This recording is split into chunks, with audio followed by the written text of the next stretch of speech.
जे ऍडमिशन आहे ना मग सेंट्रल राऊंड थ्रू झालं होतं ते कॅप राऊंडची अलॉटमेंट होती त्यानुसार. ओके. तर मी जी शिष्यवृत्ती मिळते सर्व म्हणजे कॅटेगरीनुसार त्यासाठी मी पात्र होतो. ओके.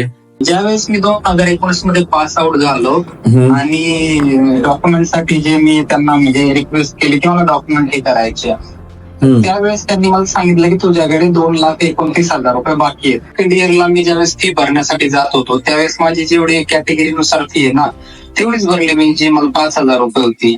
म्हणजे मला लास्ट इयरची स्कॉलरशिप पण मिळाली ज्यावेळेस मी हा डीबीटी कडे गेला ना हे सर्व स्कॉलरशिपची प्रोसिजर. मग आता याच्यात सिम्पल आहे.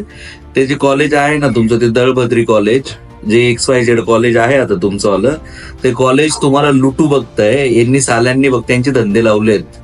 आणि ह्या कॉलेजला म्हणजे तुम्हाला महाडीबीटी गव्हर्नमेंट ऑफ इंडियाने तुम्हाला अप्रूव्ह केलंय की तुम्ही कास्टचे स्टुडंट आहे. फक्त या कॉलेजला तुमच्या खिशातून पैसे काढायचे, तुम्हाला अडून बघायचे, कारण तुम्हाला गव्हर्नमेंट जॉब लागतोय म्हणून ते फक्त 2 का 3 लाख रुपये तुमच्याकडून उकळू बघताय.